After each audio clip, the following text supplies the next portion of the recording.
Սիրելիներս, մեր կրոնը ունի հիմնական պատմություն եւ մանրամասներ այդ պատմության, որը ամեն մի գրագետ մարդ, քրիստոնյա մարդ պետք է իմանա։ Այսօր մենք գտնվում ենք մի իրավիճակում, երբ համաշխարհային եկեղեցիների խորհուրդը ամեն ինչ քանդել է, խաչճել է եւ ինչպես թե ամեն մի եկեղեցու ներսում ինչ խառնաշփոթ քաոս կա դուրս է բերում եւ հիմնավորում է այն կարծես տեսություն եւ կարծես թե ֆիքսված դիսցիպլին։ Այդպես չէ, սիրելիներս։ Եվ ահա այսօր ես կուզենայի ձեզ նորից ներկայացնել այն հիմնականությունները, որը մենք բոլորիս հայտնի է, բայց պարտավոր ենք այն կրկնել։ Ահա կարդում ենք Ավետարանում, թե ինչպես է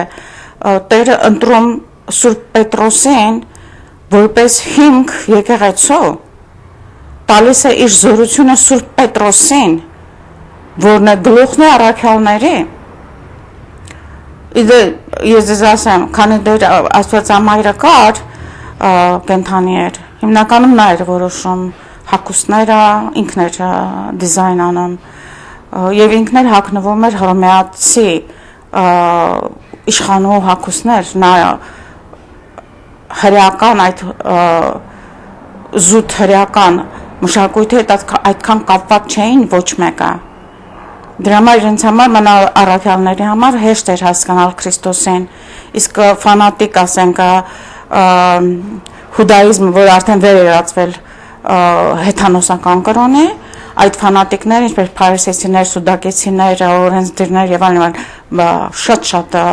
այնտեղ կային այս սեկտաները, նրանք էին հիմնականում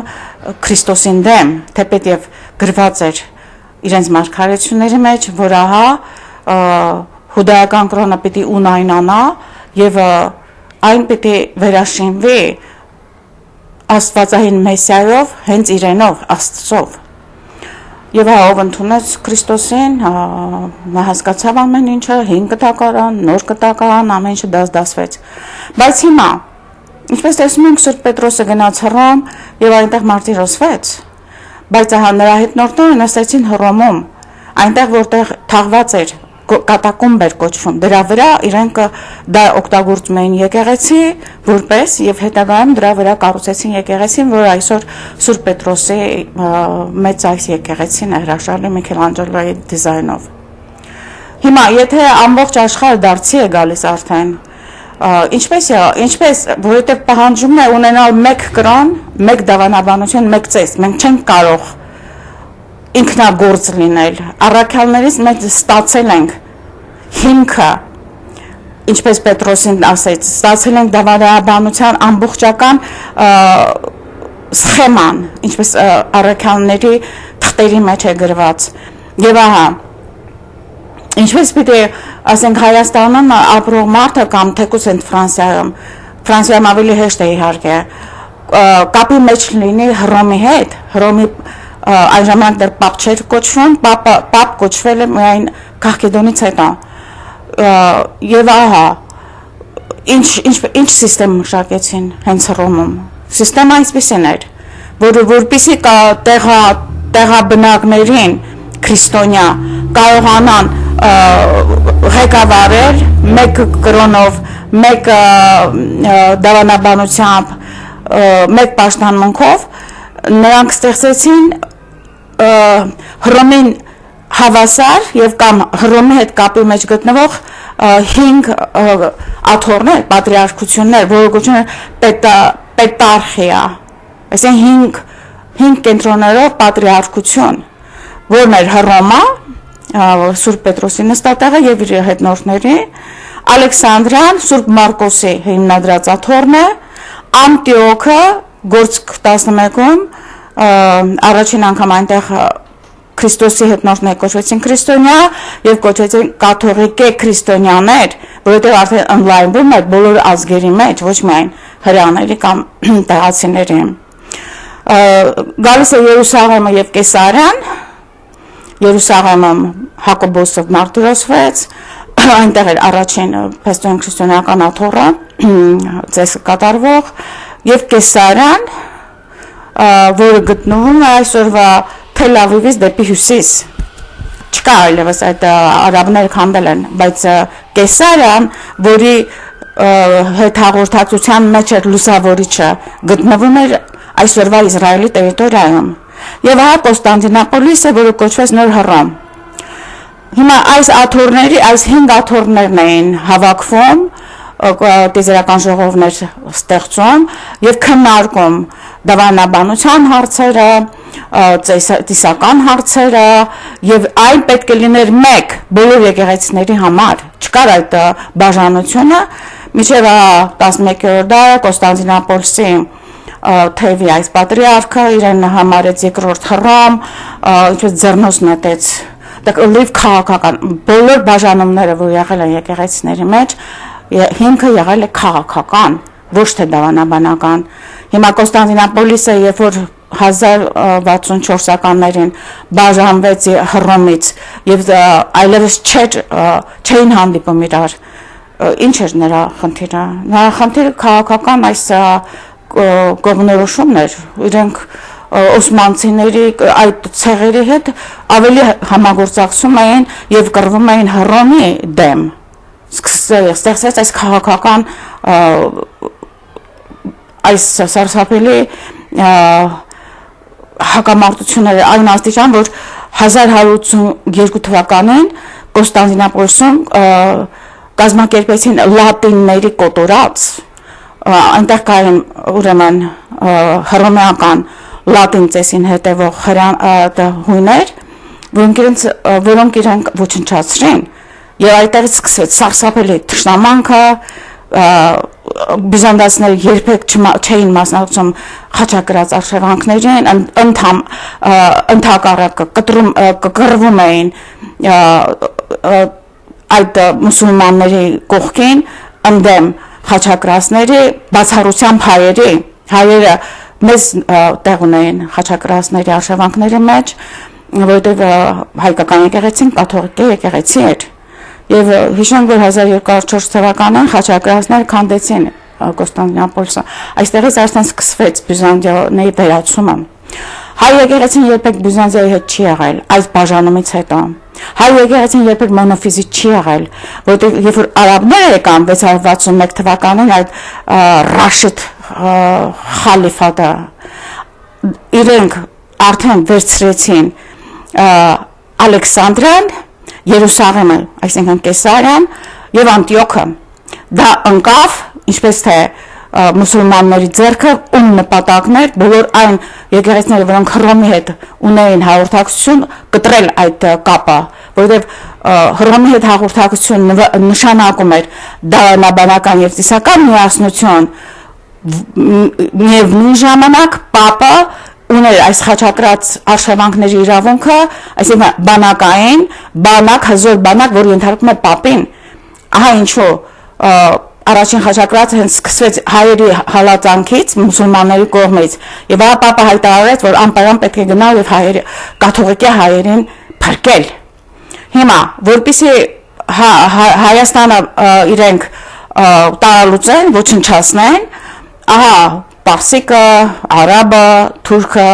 բոլշևիկը, երբ որ գալիս էր, առաջին գործն նրա դավանաբանությամբ անջատել Հայաստանը հռոմեական դավանաբանությունից, որն է գալիս էր Նիկիան, եւ իհարկե նրանց հաջողվեց, որ սպեն, ասեն, որ հայերը Քաղքեդոնում չեն մասնակցել, հայերը մասնակցել են Քաղքեդոնում, եւ հայերը երբեք միաբնակ չեն եղել։ Ոչ մի Հայաստանում կատարվող այս ժողովներում մեջ չի քննարկվել այդպիսի հարց, ստում են իրենք, դվինի ժողովում էլ դա չի քննարկվել, դա որ այնքան պարզ է, Քաղքեդոնի բանաձևը դա Աթանասից եկող պարզ խնդիր է, որ սրանք դարձնում են չգիտես ինչ, եւ Բյուզանդիոն արդեն շեղված սկիզմատիկ եկեղեցին սկսեց գլխից բաներ դուրս տալ, որ ահա Սուրբ Հոգին չի բխում Հիսուսից, որ Հիսուսը հաղացավ Սուրբ Հոգով եւ չի բխում իրենից։ Մի խոսքով մտանք արդեն քաղաքական կեղտաջրի մեջ, սիրելիներս։ Մեր եկեղեցին կոչվել է հայոց կաթողիկ եկեղեցի, բոլոր եկեղեցիների վրա գրված է դա։ Հիմա ինչ են խառնվել իրար։ Իհարկե մենք ուղղափառ ենք, իհարկե մենք կաթողիկ ենք, իհարկե լուսավորիչը ամբողջ Կովկասի եւ միջագետքի ազգերի հայրապետն էր նա, ոչ միայն հայերի, նա քրդերի դարձի բերեց, նա պարսիկներին դարձի բերեց, նա վրացիներին դարձի բերեց, նա աղվանական ցեղերին դարձի բերեց։ Դուք հասկանում եք ինչի մասին եք դուք խոսում։ Ինչ եք դարձել ծաղրացու անկել եք մեջտեղ եւ հիմա այդ փաստորեն այդ հայտարարությունը ավելի պարզվեց, երբ որ հա այս փողի պատճառով իրար հոշոտող այս եպիսկոպոսը եւ այս քահանաները խոսում են կտրիչի դեմ, ոչ թե բերելով նրա կռապաշտական այս նորամուծությունները, որը պաղծեց մեր եկեղեցին, այլ հա տարբեր բաներ, տարբեր անեական բաներ, որից հասկացվում է, որ սրանց մտադրությունը անկեղծ չէ։ Խնդրում մի մասնակցեք նիկոլական շարժում ասենք սա, որովհետև դա Նիկոլի գործը չի բոլորովին։ Մի անգամից իրեն հայտարարեց, որ ինքը քրիստոնյա է եւ կազմեց այս մաֆիան կտրիչի դեմ։ Կտրիչի դեմից 30 տարի է խոսում, փաստերով ներկայացնել եմ նկարներով եւ ոչ մեկը այդ դավանաբարը, այդ ծիսական խանգարումների մասին ոչինչ չի ասում։ Չեն խոսում այդ մասին։ Այսինքն այսօր մարդիկ աղբլիթ են տալիս, այսօր մարդիկ տաղանդեզ են անում, այսօր մարդիկ հետևում են կտրիչի կռապաշտությանը, որը նա սովետի անկումից հետո բերեց, սովետի ժամանակ այդպիսի բան չկար։ Եվ ահա սիրելիներս, մենք հաղորդության մեջ ենք եղել Գրիգոր Լուսավորչով, Երուսաղեմի հետ, Կեսարիայի հետ, Սուրբ Ղևոնդիոսը Հռոմի Պապից այն ժամանակ Սիլվեստր առաջին ստացավ մանդատ, առանց Հռոմի Պապի մանդատի ոչ մեկը արքեպիսկոպոս չի ձեռնադրվել։ Եվ հա Լուսավորչը Կեսարիայում ձեռնադրվեց արքեպիսկոպոս Կովկասյան ժողովուրդների աթոռի, միայն Հայաստանը չի եղել։ Եվ արաբների գալուց հետո արդեն սկսվեց այս քաղաքական գզվռտոցը եւ իրենք ունեն իրենց դրածո ասորի կոմիտաս կոչվողը եւ իրենք փաստորեն նույն խոստումներ ստանում էին թուրքերից, արաբներից, որ ահա քեզ կդարձնեն, քեզ հող կտան, քեզ այլ կանեն, քեզ անգամ դու խոսիր այդ մասին, որ դուք միաֆիզիտ եք եւ քաղաքեդոնը չեք ընդունում։ Նույն պատճառ, ուրիշ ոչինչ, այդտեղ տրամաբանություն չկա։ Եվ իդեպ դավաճանելուց հետո մեր դավանաբանությանը, ուղղափառ դավանաբանությանը այս մարդիկ հենց այս ոսողներից ոչնչացվեցին։ Սա էլ պետք է իմանաք։ Նույնը կատարվեց Բյուզանդիոնի հետ։ Ուր է հիմա Բյուզանդիան, Կոնստանտինոպոլից չկան։ Որտեղ նրանք փոխանակ միավորված լինելով մեկ հոգով եւ ուժով ամբողջ քրիստոնեական աշխարհը լիներ միասին, ահա այս սարսափելի աղետը բերեցին մեզ վրա, ոսմանցիները հասան միշտ Եվրոպա։ Փառք Աստծո, որ կարողացավ Եվրոպան այդ ընթացքում համախմբվել եւ թուրքերը նորից կաշառելով ահա բողոքականությունը այս շարժումը սկսեցին Եվրոպայում։ Այսօր արդեն ես կարող եմ ասել, որ աթեիզմի, մատերիալիզմի եւ սատանայի գործակալներ ամբողջովին քանդեցին հռոմեական կաթողիկ եկեղեցին։ Եվ դրա համար պետք է հասկանալ, ինչ է մոդեռնիզմը, կարող եմ ես դա հասկացել։ Պիոս 10-րդը 20-րդ դարի սկզբին մեզ զգուշացրեց, որ գալիս է մի սարսափելի աղանդ, որը բոլոր աղանդների միացումն է, մոդեռնիզմը են կոչվում։ Իրենք ունեն իրենց տրամաբանությունը, իբր թե լատիներեն չգիտենք սովորել, ես ոնց սովորեցի։ Ես լատիներեն մի բառ չգիտեմ, եկա այստեղ համալսարանում առաջին դասերը վերսի 5-ով սովորում էի։ Հայեր գրափար չգիտեք, ամոթ չէ։ Գրափարը քո արյունն է։ Ամեն մեկը պետք է իմանա գրափար։ Դասագիրքը կա, ուսուցումը կա։ Գրագետ ես Այս ոչ անգլերեն իմանալու համար մարդիկ վերցնում են հին անգլերենի դասեր համալսարանում շատ կար այդպեսի։ Շեքսպիր կարդում ես իր բնագրով ոչինչ չես հասկանում։ Միջին անգլերեն է, բայց որպեսզի մարդը հասկանա տրամաբանությունը եւ լեզուն որպես էություն, նա պետք է հին լեզուներից սկսի։ Այդ ոնց է մուսուլմանները իրենց Ղուրանը կարդում են հին արաբերենով բոլորը, թուրք լինի թե համստանցի լինի։ Հասկանում եք ինչ է կատարվում։ բայց հիմա քրիստոնյա աշխարհը անկած է 0-ի վրա մի կերպ ամբողջ կյանքս պետք է դնեմ որպեսզի հասկանամ ինչ է կատարվում որին չխափեն ձեզ խափում են իմացեք եւ ահա այսօր մեր եկեղեցու եպիսկոպոսները քահանաները գաղափար չունեն ինչ է լուսավորիչը հիմքն է մեր եկեղեցու կանոնով մանդակունի կանոն եւ շնորհալի Ներսես 4-րդ պատրիարք նրա կանոնները ահա մեր ժամագիրքը պաշտամունքը ամենօրյա պաշտամունքն է սա բոլորը գրել են Ներսես շնորհալին խոսում եք այդ մասին հավատարիմ եք սրան ես հավատարիմ եմ սա է իմ կյանքը եւ պիտի միջև վերջին շունչս ես խոսեմ այս մասին մենք միաֆիզիկ չենք մենք քաղաքեդոնական ով է ասում որ մենք քաղաքեդոնում չենք եղել ես ես ներկայացրի հայկական պատվիրակություն եղել է քաղաքեդոնում բայց ինչ մասին չեք խոսում հիմա էլ ռուսը չի թողնում ռուսին շատ ձեռք է տալիս որ ահա այդ որ պանիկայի մեջ եք որը կտրիչի մարդիկ ասում են ուղղափառ հայկական ուղղափառ եկեղեցու դա փաստորեն ստացվում է որ ռուսական միջամտություն է եղել այնտեղ օրթոդոքս մենք օրթոդոքս ենք ռուսը դեռ չկար երբ որ մենք ուղղափառ էինք եւ ահա եւ դա քննարկման առարկա չէ դուք քննարկեք այն ինչ որ ես ձեզ ասում եմ ինչ որ ձեզ դատապարտում է այդ դժոխքի այդ կրակը թրջում ես վրայով դա դժոխքի կրակն է որը դու փաստորեն ընդունեցիր որպես զավեշտություն որպես ծաղրի առարկա եւ նա է քեզ ծաղրելու հավետենորեն